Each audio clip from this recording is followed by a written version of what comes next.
Hello everyone and welcome back to our channel English माध्यम के platform पे हम एसएससी सीजीएल मेंस को लेके रीडिंग कॉम्प्रिहेंशन की प्रैक्टिस कर रहे हैं। Okay, mock test 26 already live हो चुका है। पैसेज 1 एक्सप्लेन किया जा चुका है। आज हम एक्सप्लेन करेंगे पैसेज 2।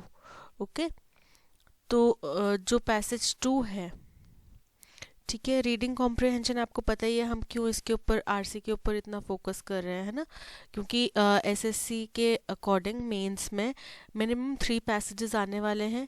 ठीक है, 45 क्वेश्चंस होंगे इन टोटल पूरे टेस्ट के अंदर मेंस के, और 3 अगर पैसेजेस आएंगे तो उसमें मतलब मैक्सिमम वेटेज जो है वो पैसेजेस का ही है।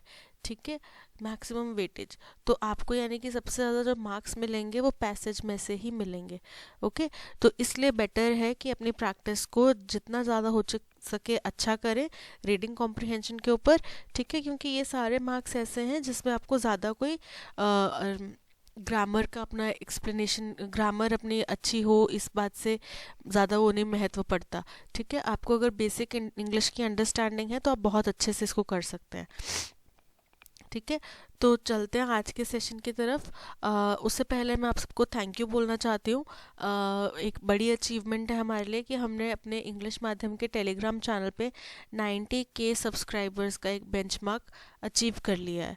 ठीक है, और ये सब आप लोगों की वजह से हुआ है, हमारे जितने भी कैंडिडेट्स हैं उनकी वजह से, और हमारी पूरी इंग्लिश माध्यम की टीम की वजह से, जो इतना अच्छा कंटेंट आप लोगों को ला के देते हैं, ताकि जिसको देखकर, जिसको पढ़कर आपको खुद को कॉन्फिडेंस आता है कि आप इंग्लिश माध्यम के टेलीग्राम चैनल को ज्वाइन कर सकें।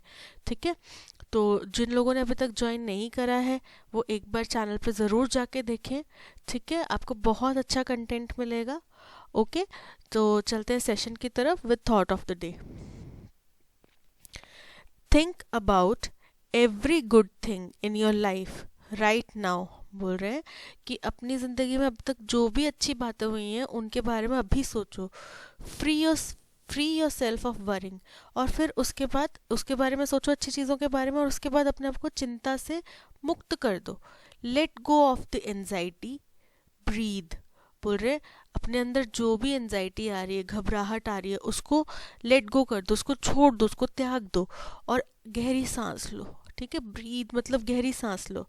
स्टे पॉजिटिव, एकदम पॉजिटिव रहो, पॉजिटिव अप्रोच रखो। ऑल इज वेल, सब कुछ ठीक है, चिंता मत करो। ओके, बोलते हैं ना चिंता चिता समान है, तो चिंता करके तो वैसे भी कुछ नहीं होना। अभी तक जो कुछ भी अच्छा हुआ है कि आपने प्लानिंग करी थी उसके अकॉर्डिंग ही हुआ है, नहीं ना। कुछ चीज़ें बहुत अनप्लान तरीके से हुई, आपने प्लानिंग कुछ और की थी, हो कुछ और गया। शुरू में आपने दुख मनाया लेकिन बाद में वो आपके लिए अच्छा निकला, है ना। तो चिंता मत करो, सिर्फ आज के ऊपर फोकस करो, सब अच्छा ही होगा। ओके,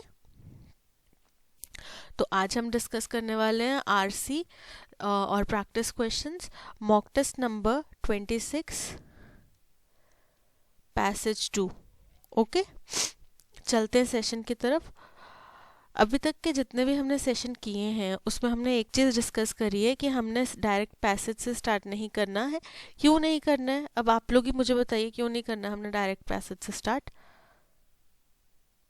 क्योंकि पैसेज बहुत बड़ा है, इसकी सारी लाइंस पैसेज के तौर पे तो मतलब एक आर्टिकल के तौर पे तो इम्पॉर्टेंट है, लेकिन एग्जामिनेशन पॉइंट ऑफ व्यू से सारी की सारी लाइंस, सारे के सारे वर्ड्स इम्पॉर्टेंट नहीं है। ठीक है, इम्पॉर्टेंस क्या रखते हैं, सिर्फ कीवर्ड्स। ठीक है, कीवर्ड्स और की पॉइंट्स। ठीक है, और ये हमें कहाँ से मिलेंगे, क्योंकि हमारा मेन एम है मार्क्स गेन करना। ठीक है, मार्क्स कहाँ से आते हैं, क्वेश्चंस से। क्वेश्चंस के आंसर देके तो हमें कीवर्ड्स और की पॉइंट्स भी कहाँ मिलेंगे, क्वेश्चंस में। ठीक है, तो हमने सिर्फ इस पूरे, देखो कितना बड़ा पैसेज है, इस पूरे पैसेज में हमने सिर्फ उन्हीं बातों के ऊपर ध्यान रखना है जो हमसे क्वेश्चन में पूछी गई हैं। तो क्वेश्चन में जो कीवर्ड्स या की पॉइंट्स पूछे गए होंगे सिर्फ उन्हीं के ऊपर हमने ध्यान रखना है। ठीक है, तो इससे क्या होगा कि हमारी रीडिंग स्पीड फास्ट हो जाएगी, क्योंकि हमें पता है इस लाइन में हमें वो वर्ड नहीं मिल रहा जो हमें चाहिए, या वो पॉइंट नहीं मिल रहा जो हमें चाहिए, छोड़ो आगे बढ़ो, छोड़ो आगे बढ़ो, है ना। तो उससे क्या होगा, हमारी रीडिंग पॉइंट, और हमें हर चीज़ अपने दिमाग में, क्योंकि उस टाइम आप हर चीज़ अपने दिमाग में नहीं रख सकते। ठीक है, तो आपको वो हर चीज़ दिमाग में रखने का प्रेशर भी नहीं रहेगा, क्योंकि आपको सिर्फ कीवर्ड्स और की पॉइंट्स चाहिए। पहला क्वेश्चन देखते हैं, what leads the fan on the pitch and others to rush to the nearest gate. वो बोल रहे हैं कि कौन सी ऐसी बात थी जिसकी वजह से जो मैदान पे फैंस थे, ये पंखे वाला फैन नहीं है, ये जो हम बोलते हैं ना मैं इस टीम का, मैं विराट कोहली का बहुत बड़ा फैन हूँ, ये वाला फैन है। ओके, तो ये जो फैंस थे यानी प्रशंसक थे जो किसके, किसी भी टीम के, जो मैदान में खड़े थे। पिच मतलब मैदान में खड़े होना, कौन सा मैदान, जहाँ पे गेम चल रही हो या गेम खेली जा रही हो, ठीक है, गेम वाले मैदान में, ठीक है। तो बोल रहे हैं कि जो पिच पे खड़े फैन थे और बाकी लोग थे, वो जो नियरेस्ट गेट यानी कि अपने सबसे पास वाले गेट की तरफ भागे। क्यों भागे, क्या हुआ, ऐसा क्या चीज़ हुई जिसकी वजह से उनको अपने सबसे पास वाले गेट की तरफ भागना पड़ा। ठीक है, तो अब हमें पहला की पॉइंट मिल गया कि जहाँ पे फैन ऑन पिच और अदर्स जो है नियरेस्ट गेट की तरफ भागे, वो कौन सी घटना थी। हमें जहाँ पे ये घटना मिल जाएगी हमें अपना आंसर मिल जाएगा। Okay, second question, all three cases the deaths were less the result of hooliganism and more to do with, अच्छा ये स्टेटमेंट दी गई है उसमें से, पैसेज में से, to do with police incompetency and crowd control failure. बोल रहे कि तीनों केसेस में जो डेथ्स हुई थी वो हुलिगैनिज्म जो होता है, हुलिगैनिज्म का मतलब होता है कि जो भगदड़ मचना है ना, उपद्रव, दंगा फसाद, उसकी वजह से नहीं हुआ था, ठीक है, बल्कि ज़्यादा जो डेथ्स हुई वो किस वजह से हुई, पुलिस के इनकम्पिटेंसी की वजह से। इनकम्पिटेंसी का मतलब होता है कि उनकी अक्षमता की वजह से, और जो वहाँ पे क्राउड कंट्रोल फेलियर हुआ यानी कि भीड़ को नियंत्रित करने में जो उनसे चूक हुई उसकी वजह से, यानी कि इन दो कारणों की वजह से ज़्यादा डेथ्स हुई हैं। ठीक है, FIFA footballs governing body has come up with a clear guideline on stadium safety. बोल रहे फीफा जो क्रिकेट बोल रहे, फुटबॉल की जो एक गवर्निंग बॉडी है फीफा, उसका नाम है, ठीक है, उन्होंने एक क्लियर गाइडलाइंस बना दी है कि स्टेडियम में सेफ्टी किस तरीके की होनी चाहिए। ठीक है, क्या क्लियर गाइडलाइंस बनाई है, नो फायर आर्म्स और crowd control gas shall be carried और यूज्ड। बोल रहे हैं कि कोई भी जो क्या बोलते हैं वेपन है ना, फायर आर्म्स यानी कि पिस्टल्स, गन्स, ये, और क्राउड कंट्रोल गैस क्या होती है, जैसे टीयर गैस हो गई, आंसू गैस वाले है ना, या फिर लाफिंग गैस, ये चीज़ें, मतलब क्राउड कंट्रोल गैसेस नहीं यूज़ करनी है, वहाँ पे लेकर भी नहीं जाएंगी। ठीक है, वहाँ पे कैरी भी नहीं की जाएंगी और वहाँ पे यूज़ भी नहीं होंगी बाय पुलिस और stewards in charge of crowd control. किसके द्वारा, पुलिस के द्वारा ये चीज़ें नहीं कैरी की जाएंगी और ना ही यूज़ होंगी। और स्टीवर्ड्स कौन होते हैं, जो प्रबंधक होते हैं, ठीक है, किसी भी इवेंट के जो प्रबंधक होते हैं, ठीक है, उनके द्वारा।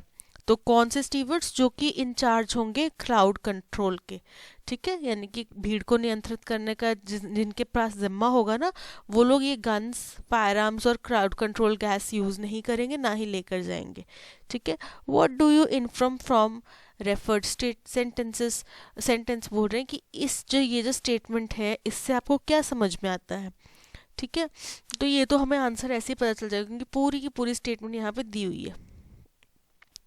The death due to hooliganism could be well avoided if police do not use firearms or crowd control। बोल रहे कि होलीगैनिज्म के द्वारा, मतलब दंगे फसाद की वजह से जो डेथ्स होनी थी उनको हम अवॉइड कर सकते थे, यानी कि वो नहीं होती अगर पुलिस वहाँ पे फायर आर्म्स और क्राउड कंट्रोल गैस नहीं यूज़ कर सकती या यूज़ करती तो। FIFA is not stringent in its regulation to control crowd stamping. बोल रहे हैं कि फीफा बहुत ज़्यादा कठोर नहीं है जो उसकी रेगुलेशंस हैं, मतलब उसके जो नियमांक हैं, नियम है, कायदे कानून है, अगर क्राउड कंट्रोल स्टैम्पिड को, यानी कि भगदड़ वाली, मतलब क्राउड कंट्रोल क्या हो गया कि भीड़ को रोकना है ना, भीड़ को नियंत्रित करना, और स्टैम्पिड क्या हो गया कि भीड़ को नियंत्रित करने वाली भगदड़। ठीक है, तो बोल रहे हैं उसमें बहुत स्ट्रिंजेंट नहीं है, तो ऐसा नहीं है, फीफा ने तो बहुत क्लियर कट रूल्स बना दिए हैं उनके लिए। ठीक है, पुलिस और stewards are always being responsible for tragedies happening in public event. बोल रहे हैं जो पुलिस और क्या बोलते हैं इसको, पुलिस और स्टीवर्ड्स जो हैं वही हमेशा रिस्पॉन्सिबल होते हैं जो भी ट्रैवलिंग ट्रेजेडीज होती हैं किसी भी पब्लिक इवेंट में। ऐसा नहीं है हर एक पब्लिक इवेंट में पुलिस और स्टीवर्ड्स नहीं होते। यहाँ पे तो उनने बस बोला है कि अगर एक किसी बोले जो 3 केसेस हुए हैं उन्हीं की बात की है, तो हर एक की बात नहीं करी है, ठीक है। फायर आर्म्स और crowd control gas should be ban from usages. वो बोल रहे हैं कि फायर आर्म्स यानी कि जो हमारे आर्म्स एमिनेशन होते हैं, फायर गन वगैरह होते हैं उनको, और जो क्राउड कंट्रोल गैसेस हैं उनको, उनके ऊपर बैन लगा देना चाहिए, उनका यूज़ कभी होना ही नहीं चाहिए। तो ये भी नहीं कह रहा वो स्टेटमेंट, है ना, उससे हम ये भी नहीं अनुमान लगा सकते। हम उसे सीधी सीधी बात ये बोल सकते हैं कि ये जो डेथ्स हैं होलीगैनिज्म की वजह से जो हुई हैं, इनको अवॉइड किया जा सकता था अगर पुलिस वहाँ पे फायर आर्म और क्राउड कंट्रोल गैस नहीं यूज़ करती तो, ठीक है। तो ऑप्शन ए जो है वो करेक्ट आंसर है इसमें। देखो एक आंसर तो आपका ऐसे ही सॉल्व हो गया, 3 नंबर आ गए, पैसेज भी नहीं पढ़ना पड़ा। Which of the following statement is are not correct with respect to editorial. बोल रहे हैं कि एडिटोरियल के रिस्पेक्ट में, मतलब एडिटोरियल के अनुसार इनमें से कौन सी स्टेटमेंट सही नहीं है, ठीक है। अब नहीं के ऊपर बहुत ज़्यादा फोकस करना, क्योंकि गलती से इज करेक्ट करके टिक करके आ जाते हैं हम लोग, है ना, ठीक है। तो अब ये जो ऐसे क्वेश्चंस होते हैं is correct, are correct, not correct, इनका आंसर हमें एक एक, इसमें से हमें कोई कीवर्ड नहीं मिलेगा क्वेश्चन में से, ठीक है। इसके लिए हमें पूरा पैसेज पढ़ना पड़ेगा। Okay, what is the tone of the passage. बोल रहे हैं इस पैसेज की टोन क्या है, ठीक है, इसमें लेखक जो कह रहा है उसका क्या नजरिया है कहने का, ठीक है। तो ये हम देखते हैं। Select the antonym of the highlight word referred in the sentence. अब किसी सेंटेंस में कोई वर्ड आया था एप्ट। एप्ट का मतलब होता है उसके अनुरूप, ठीक है, अनुरूप काम करना, किसी के अनुसार काम करना, ठीक है। एप्ट मतलब होता है अनुरूप। अब देखो ये क्वेश्चन का आंसर भी आपको बिना पैसेज पढ़े ही मिल सकता है अगर आपकी वोकैबुलरी अच्छी है तो। अगर आपने वोकैबुलरी आपकी वीक है और आपको इसको इम्प्रूव करना है तो आप इंग्लिश माध्यम का टेलीग्राम चैनल ज्वाइन करें, ठीक है। डेली के जो एडिटोरियल्स होते हैं उनकी आपको पूरी की पूरी वोकैब दी जाती है, ठीक है। आप उसको पढ़ के समझ के अपनी वोकैब इम्प्रूव कर सकते हैं, ओके। तो अब है प्रोलिफिक। तो प्रोलिफिक का मतलब होता है कि बहुत ज़्यादा क्वांटिटी में, या फिर बहुत, मतलब एक ही से बहुत ज़्यादा, जो बोलते हैं ना एक तीर से 2 निशाने कर दिए, है ना, मतलब बहुत ज़्यादा फल मिल गए, एक काम किया था उससे बहुफलदायक मिल गई कोई चीज़, ठीक है, बहुफलदायक है कोई चीज़, प्रोलिफिक, ठीक है। टेंटामाउंट का मतलब होता है समान, या एक समान 2 चीज़ें, या दोनों एक बराबर है, ठीक है, टेंटामाउंट का। इनअप्रोप्रिएट का मतलब होता है कि उसके अनुरूप नहीं है वो, ठीक है, वो उसके बिल्कुल विपरीत है, उसके मतलब होना, ऐसा नहीं होना चाहिए था पर ऐसा हो गया, इनअप्रोप्रिएट, ठीक है। तो अब एप्ट मतलब अनुरूप, और इनअप्रोप्रिएट मतलब उसके विपरीत, मतलब उसके अनुरूप नहीं। तो आपको दिख गया इसका एंटोनिम क्या है। इसका एंटोनिम है ऑप्शन सी, ठीक है।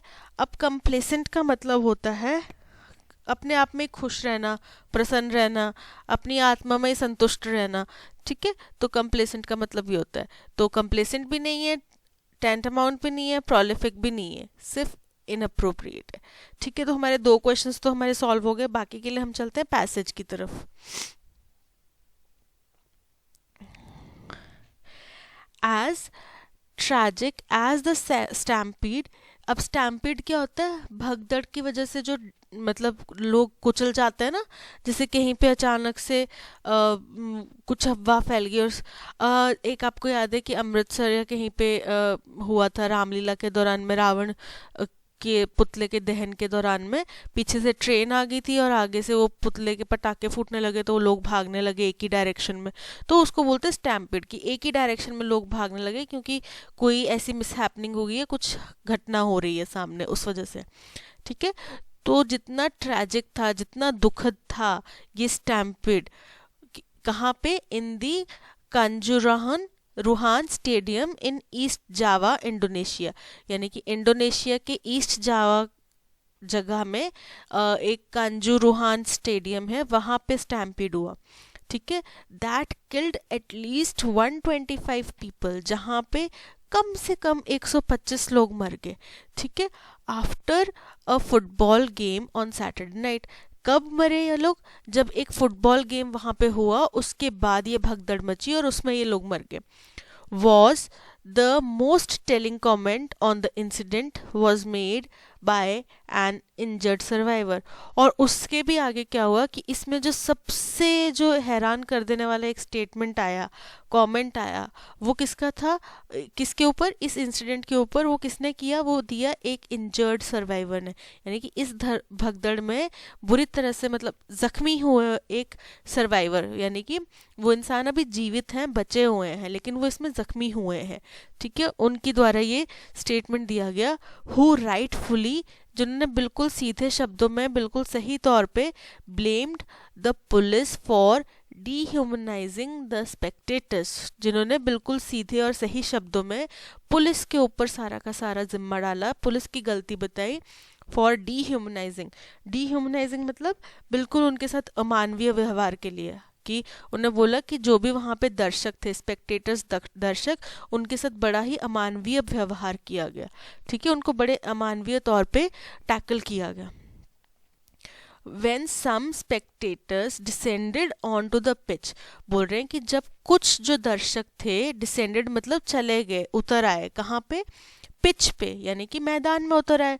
After the game and engaged in scuffles, game के बाद में वो लोग मैदान पे उतर आए और एंगेज्ड इन स्कफल्स मतलब उनमें हाथापाई होने लग पड़ी, ठीक है। हाथापाई में एंगेज हो गए, हाथापाई होने लग पड़ी। The police over reacted with the use of tear gas,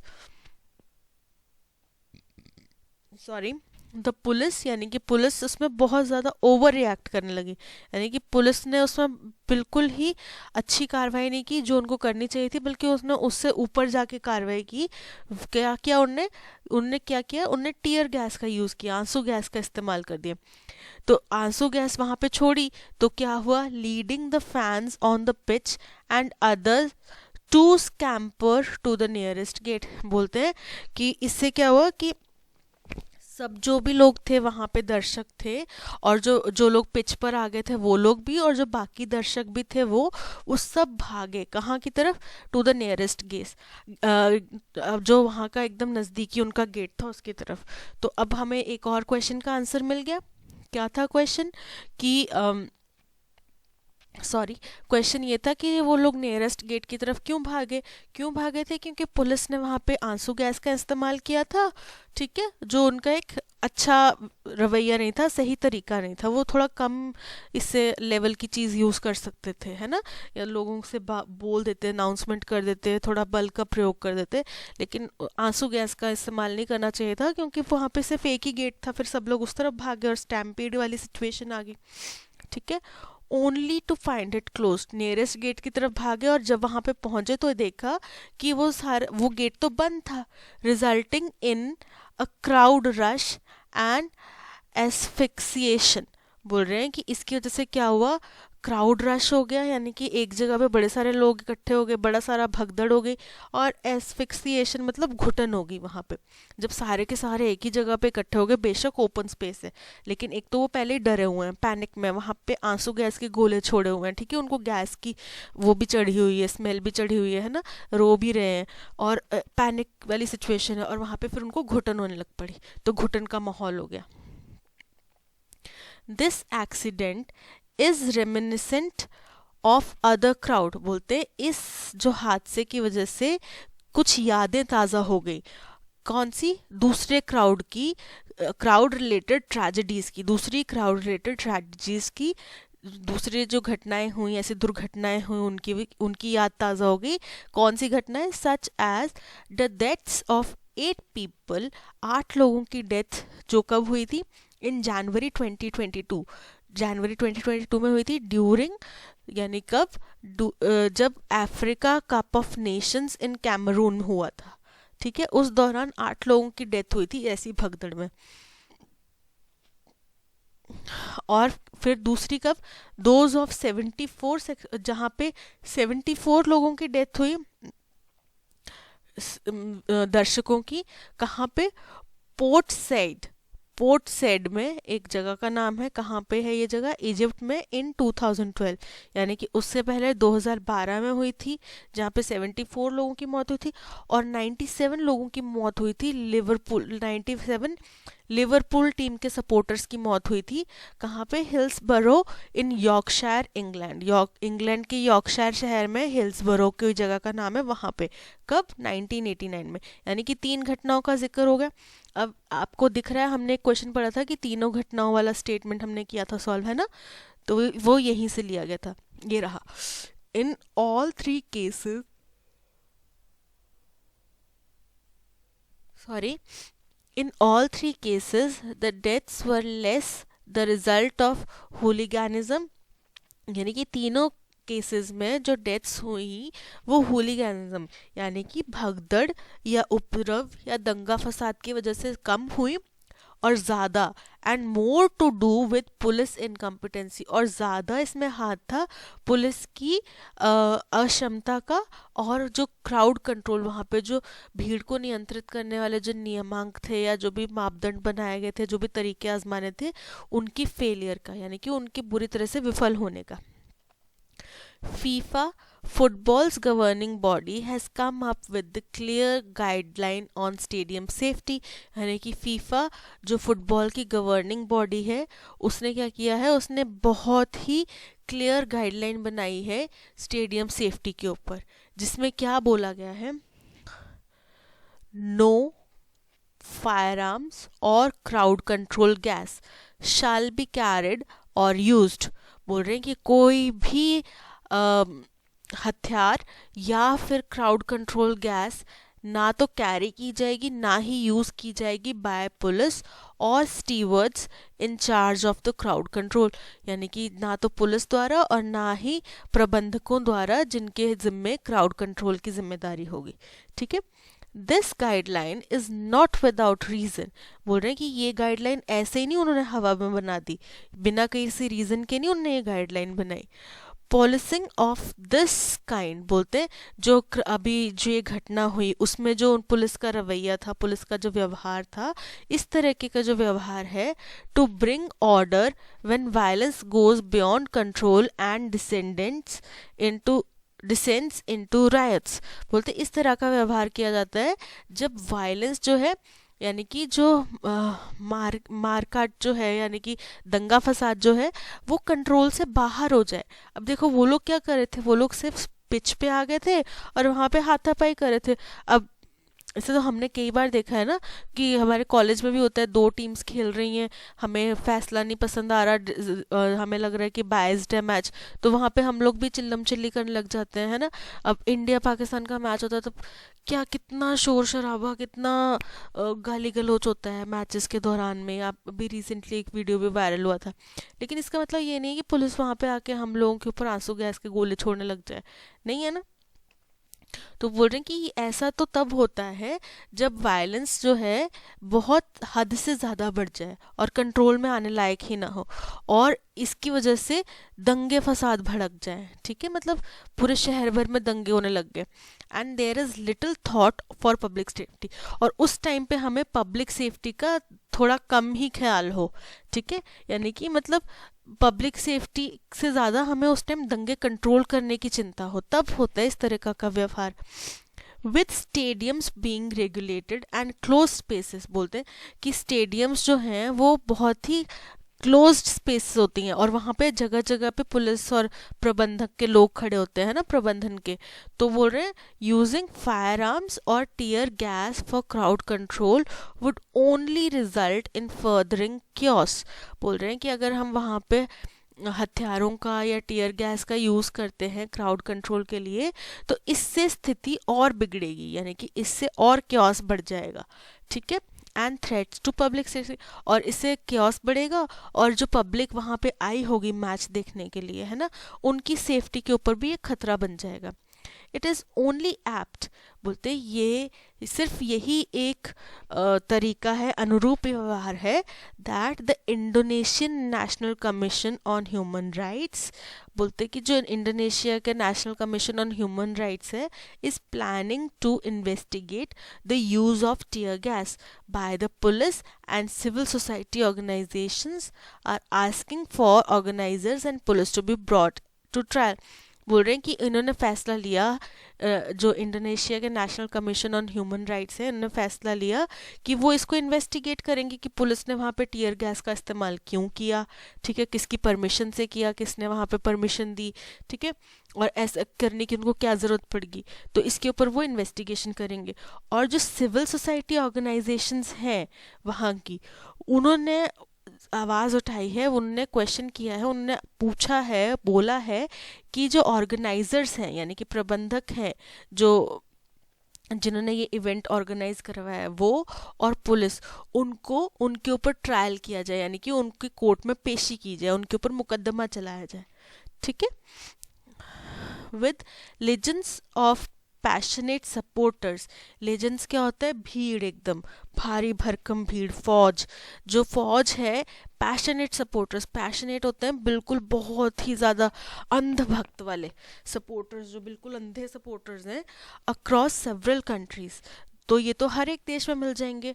football is unquestionably the world's most popular spectator sport.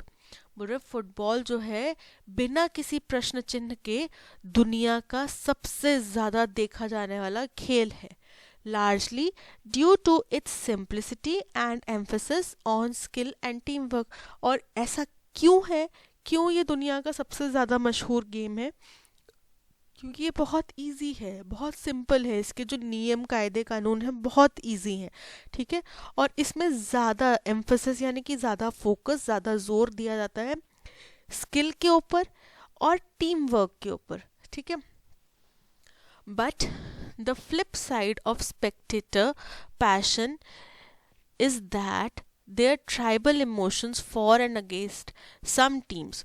बोल रहे हैं पर इसका एक बुरा साइड भी है, कि इसके इतने पैशनेट सपोर्टर होने का एक बुरा साइड इफेक्ट भी है, ठीक है। बुरा साइड क्या है?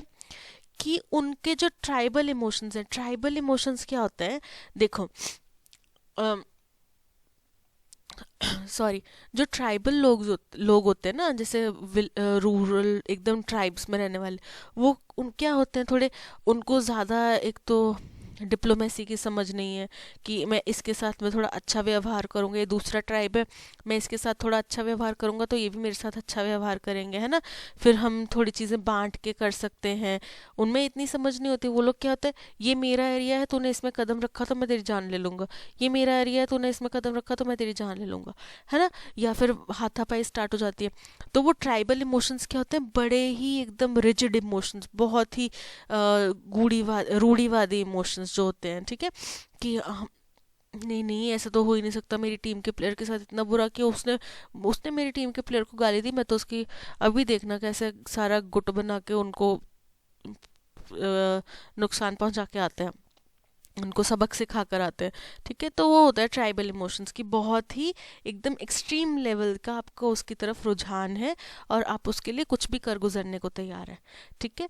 तो इससे क्या होता है कि उनके जो ट्राइबल इमोशंस हैं किसी भी टीम के पक्ष में या विपक्ष में, ठीक है, और या फिर किसी प्लेयर के पक्ष में या विपक्ष में, overcome there appreciation of the abilities of the players.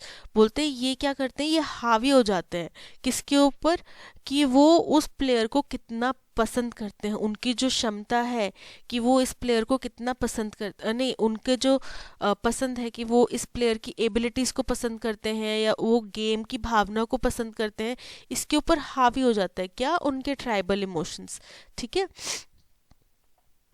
This false consciousness of identifying with the actual participants, बोल रहे हैं कि ये जो झूठी चेतना है किस बात की चेतना कि हम जैसे अब अ, आपने देखा है कभी हम लोग मैचेस देख रहे होते हैं क्रिकेट के, है ना, तो वो वहाँ पे प्लेयर्स खेल रहे होते हैं, हम बोलते हैं अरे यार पकड़ पकड़ पकड़ बॉल को पकड़ो, हम लोग कितने उसमें घुस जाते हैं, हमें ऐसा लगता है कि हम ही फील्ड पे कर रहे हैं, या फिर वो लोग अच्छा नहीं कर रहे, हम वहाँ पे होते तो हम इससे बेटर कर पाते, है ना। तो वो चीज़ है, वो ये बोल रहे हैं कि ये जो झूठी एक हमारा ख्याली जो पुलाव चल रहा है ना दिमाग में कि हम उस खेल के साथ में एकदम एकजुट हो गए हैं, ठीक है, identifying with the actual participants, यानी कि खुद को वही का उसी की गेम के अंदर का एक एक्चुअल पार्टिसिपेंट समझना इन अ कॉम्पिटिटिव गेम, एक ऐसे गेम में जो कि बहुत ही ज़्यादा कॉम्पिटिटिव है, जिसमें बहुत ज़्यादा कंपटीशन है, while merely being a Spectator, कब, जब आप सिर्फ एक दर्शक हैं, लेकिन आप दर्शक होकर भी खुद को उसी गेम का हिस्सा समझ रहे हैं, is a key reason for the inflamed passion that come with the territory of spectator sports. बोलते यही एक मेन मुद्दा है, यही एक मेन रीजन है किसका, जो इनका इतना पैशन है, पैशन हमने भी बात करी, जो इतना एकदम अंधभक्त वाला जो इनका प्यार है किसी भी गेम के लिए, ठीक है। और ये क्या होता है, ये हर गेम के साथ जिसमें स्पेक्टेटर्स होते हैं, जिसमें दर्शक होते हैं, उस गेम के साथ में ये चीज़ होती ही होती है, ठीक है, कि उसके जो स्पेक्टेटर्स हैं या दर्शक हैं वो खुद को उसी गेम का हिस्सा देख समझने लग जाते हैं जब वो मैच देख रहे होते हैं, which are also fanned by, और इनको ज़्यादा हवा कौन देता है, जो कमर्शियल विज्ञापन होते हैं, और अगर किसी पे के भी उसमें पॉलिटिकल इंटरेस्ट है, किसी भी पार्टी के उसमें पॉलिटिकल इंटरेस्ट है, तो वो चीज़ें इसको और हवा दे देती हैं। While the blame for the deaths in Kanjuruhan should be on the police, बोल रहे हैं कि जो हालांकि जो इसका सारा जिम्मा है वो पुलिस के ऊपर होना चाहिए, किसका, खाजुरुहान में जो डेथ्स हुई हैं उनका सारा जिम्मा पुलिस के ऊपर होना चाहिए, for over zealous crowd control. अब ओवर जीलस मतलब होता है अति उत्साहित, जो उन्होंने एकदम बड़ा उत्सुकता दिखाई ना क्राउड को, भीड़ को कंट्रोल करके, आंसू गैस डाल के वहाँ पे एकदम कंट्रोल करने की, उसकी जो अति उत्साहितता दिखाई ना उनने, उसका सारा जिम्मा जो है वो उसी की वजह से सारा जो है ये भगदड़ मची और लोगों की डेथ हुई। The recurrent nature of such tragedies, बोल रहे हैं कि जो रिकरेंट होना मतलब बार बार होना, तो ऐसी ट्रेजिडीज, जो ऐसी दुर्घटनाएं हो रही हैं और ये बार बार हो रही हैं, also make every sport fan, बोलते हैं इससे क्या होता है, इससे हर एक स्पोर्ट्स के जो जितने, चाहे कोई क्रिकेट का फ़ैन है, चाहे फुटबॉल का फ़ैन है, चाहे हॉकी का फ़ैन है, ठीक है, उन सब के जो फैंस हैं उनको इंट्रोस्पेक्ट मतलब क्या होता है, आत्मचिंतन, ठीक है, आत्मचिंतन करने की ज़रूरत पड़ती है on the role of a spectator, कि उनका वहाँ पे रोल क्या है, क्या वो सिर्फ एक दर्शक बन के वहाँ पे गए हैं, या वो एक्चुअली में उस गेम का हिस्सा है, या फिर उनको अपने देश का नाम इज्जत बचाए रखने के लिए चुपचाप शांति से गेम देखना चाहिए और गेम की जो स्पिरिट है, ठीक है, उसको बरकरार रखना चाहिए। तो उनको मतलब दर्शकों को भी आत्मचिंतन करने की इसमें ज़रूरत है, ठीक है। It's one thing to appreciate the beautiful game, बोलते हैं ये एक बात है कि हम उस गेम को पसंद करते हैं, उसकी कदर करते हैं, उसको अप्रिशिएट करते हैं, ठीक है, उसकी अच्छाई बुराई सबको उसको देखते हैं और समझते हैं। It's quite another if that appreciation turns into fatal attraction, बोलते हैं और ये बिल्कुल ही दूसरी बात हो जाती है जब हम उस अप्रिसिएशन को एकदम फेटल अट्रैक्शन, यानी कि बिल्कुल न चूक पाने वाला अट्रैक्शन, है ना, मरकट जॉब पर हमें चाहिए चाहिए वैसा वाला अट्रैक्शन उसमें बदल दे, ठीक है। अब आप इसका आप ऐसा समझो कि हम सब जैसे कॉलेजेस वगैरह में पढ़े हुए हैं ना, तो उसमें हमने देखा है कि ऐसे सनकी टाइप लोग होते हैं, एक तो होता है कि किसी लड़की के पास गया, उनको प्रपोज करा, लड़की ने मना कर दिया, it's okay fine, I understand, I respect your feeling, आपने मना किया, आई अंडरस्टैंड, ठीक है, वो वापस आ गए। लेकिन दूसरा होता है, इसके पास गया, लड़की को प्रपोज करा, लड़की ने मना कर दिया, तो हमने कई सारे इंसिडेंट्स देखे हैं जहाँ पर वो एसिड डाल देते हैं या फिर कुछ गलत मिस हैपनिंग या मार देते हैं, मिस हैपनिंग्स कर देते हैं ना, तो वो वो स्थिति नहीं बननी चाहिए। ठीक है, आपने उनको किया, प्रपोज करा, उनने मना कर दिया, आपने उस चीज़ को भी समझा, उनको उन्होंने आपके प्रपोजल को समझा, उसको सीधा मना कर दिया। आपने उस बात को समझा, आप पीछे हट गया, क्यों? क्योंकि आपको उनको अप्रिशिएट करना था। ठीक है, वो आपने किया, लेकिन अगर कोई अप्रिसिएशन के एकदम सनकीपन में बदल दे तो वो चीज़ नहीं होनी चाहिए। ओके, तो पहला क्वेश्चन आ गया, what led the fans on the pitch and others to rush to the nearest. क्या, किस वजह से वो भागे थे? क्योंकि वहां पे आंसू गैस छोड़ी गई थी, इसलिए, है ना? याद है, पढ़ा था हमने। The false consciousness of identifying with actual participants in the competitive, क्योंकि उन लोगों को ये भ्रम हो गया था कि वो एक्चुअली इस गेम का हिस्सा है। ठीक है, ये हो गया था। नहीं, hooliganism by some spectator force other to rush to the, बोलते हैं कि कुछ लोगों का जो ये था, होलीगैन उपद्रव था, दंगा फसाद था, उपद्रव था, उसकी वजह से बाकी स्पेक्टेटर्स जो हैं वो नियरेस्ट गेट की तरफ भागे। नहीं, the use of tear gas by police, option C, option C is the correct answer, कि टीयर गैस का यूज किया गया पुलिस द्वारा। ठीक है, सेकंड क्वेश्चन, सेकंड क्वेश्चन हम ऑलरेडी डिस्कस कर चुके हैं, है ना? सेकंड क्वेश्चन का आंसर है ऑप्शन ए, ये हमने पहले ही डिस्कस कर लिया है, फिर से कर देते हैं कि तीनों केसेस में जो डेथ्स हुई वो होलीगैनिज्म की वजह से कम, और ज़्यादा जो है वो पुलिस की इनकम्पिटेंसी की वजह से या क्राउड कंट्रोल में फेलियर की वजह से हुई। फीफा जो फुटबॉल गवर्निंग बॉडी है, उसने क्लियर गाइडलाइंस बनाई हैं ऑन स्टेडियम सेफ्टी। ठीक है, कि कोई भी फायर आर्म्स यानी कि कोई भी हथियार या फिर क्राउड कंट्रोल गैस ना तो कैरी की जानी चाहिए, ना ही यूज़ होनी चाहिए बाय पुलिस या फिर स्टीवर्ड्स यानी कि प्रबंधक जिनके पास चार्ज हो क्राउड कंट्रोल का। ठीक है, तो वो बोल रहे हैं कि इससे आपको क्या समझ में आता है? इससे ये समझ में आता है कि जो डेथ होती हैं होलीगैनिज्म की वजह से, वो कम हो सकती हैं, कम की जा सकती हैं। ठीक है, इफ अगर पुलिस वहां पे अ, हथियारों का या फिर क्राउड कंट्रोल गैस का यूज ना करे। ठीक है, यही समझ में आता है हमें इससे। ओके, नेक्स्ट क्वेश्चन चलते हैं।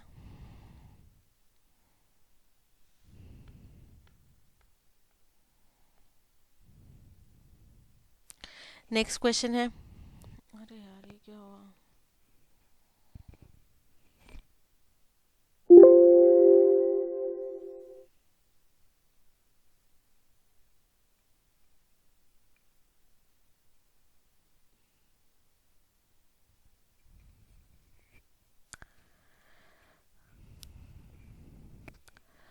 विच of the following statement is are not correct with respect to editorial. बोल रहे हैं एडिटोरियल के रिस्पेक्ट में कौन सा स्टेटमेंट करेक्ट नहीं है।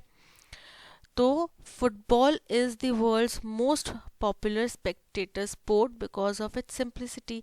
ये तो करेक्ट है कि फुटबॉल दुनिया का सबसे ज़्यादा देखा जाने वाला स्पोर्ट है, क्योंकि क्यों है वो? क्योंकि वो बहुत सिंपल है समझने के लिए। The blame of the deaths in Kanjuruhan should be on the police for over zealous crowd control. बोल रहे कंजुरोहान में जो डेथ्स हुई उसका सारा जो जिम्मा है वो पुलिस का है, क्योंकि उनने बहुत ओवर जीलस क्राउड कंट्रोल किया। ओवर जीलस मतलब अति उत्साह के साथ में, अति उत्तेजित होकर उनने क्राउड कंट्रोल के ऊपर फोकस करा। तो ये भी सही है ना? तो ये भी आंसर सही है, हमें तो नॉट करेक्ट चाहिए। Civil society organisations are asking for banning of Indonesian national commission on human rights who fail to make public safety in public event.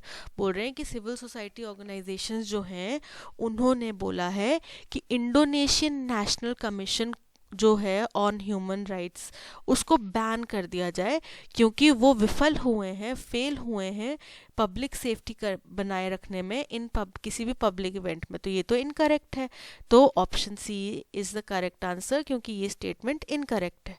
Okay okay, tone of the passage. अब tone of the passage, अब आपने देखा कि इसमें जो writer हैं उन्होंने क्या कहा? उन्होंने बड़ा दुर्भाग्य जताया, उन्होंने दुख जताया। ठीक है, उन्होंने दुख जताया और उन्होंने चिंता की बातें बताई, है ना? कि ये बातें बड़ी चिंताजनक हैं, है ना? ये इस बात से बड़ा दुख हो रहा है, ऐसा उनके था रवैया, है ना। तो अब देखो, मेलंकोलिक का मतलब होता है, जो मैं बात बोल रही हूँ कि चिंताजनक, दुख। ओके, लीनियंट का मतलब होता है नरम। विम्सिकल का मतलब होता है, विम्सिकल होता है कि आप अपना पॉइंट एक्सप्रेस कर रहे हैं लेकिन बड़े मौजी रवैये में एक्सप्रेस कर रहे हैं, ठीक है, बड़े मौजी रवैये में अपना पॉइंट, अपनी बात को रख रहे हैं, ठीक है, तो वो होता है विम्सिकल। ठीक है। ट्रुथफुल आपको पता ही है, एकदम सत्य बात कहना, ठीक है, सत्य कहना। तो अब पैसेज कैसा था? पैसेज था कि उनने उसमें दुख भी बताया, ठीक है, उसमें उनने कुछ दुर्भाग्य भी जताया, चिंता भी जताई, है ना। तो पैसेज था मेलेंकोलिक, ठीक है, और option A is the correct answer. Question number 5 हम कर चुके हैं। एप्ट मतलब होता है अनुरूप, प्रोलिफिक मतलब होता है या तो बहुफलदायक या फिर लार्ज क्वांटिटी, है ना। टेंटामाउंट होता है आपका, इसका मतलब होता है बराबर, इक्वल। इनअप्रोप्रिएट होता है मतलब कि किसी, जैसे ये उसके अनुरूप नहीं है, अनुरूप नहीं होना, ठीक है। तो एप्ट मतलब अनुरूप और इनअप्रोप्रिएट मतलब अनुरूप नहीं होना, तो inappropriate is the correct answer, ठीक है। और इसकी पीडीएफ आपको हमारे टेलीग्राम चैनल पे मिल जाएगी। अगर आपने अभी तक कोई भी मॉक टेस्ट अटेम्प्ट नहीं किया है तो आप पहले टेलीग्राम चैनल पे जाएं और मॉक टेस्ट अटेम्प्ट करें, ठीक है। उसके बाद आपको, इससे पहले 25 मॉक टेस्ट ऑलरेडी लाइव हो चुके हैं। ये मॉक टेस्ट आपको ऐप में भी मिल जाएंगे और ऐप हमारे प्ले स्टोर पे अवेलेबल है, ठीक है। एंड्रॉयड फ्रेंडली ऐप है, तो आप प्ले स्टोर से भी ले सकते हैं, ऐप को डाउनलोड करके वहाँ पे भी अपना एग्ज़ाम दे सकते हैं अगर आपको रियल लाइफ एक्सपीरियंस चाहिए तो, ठीक है।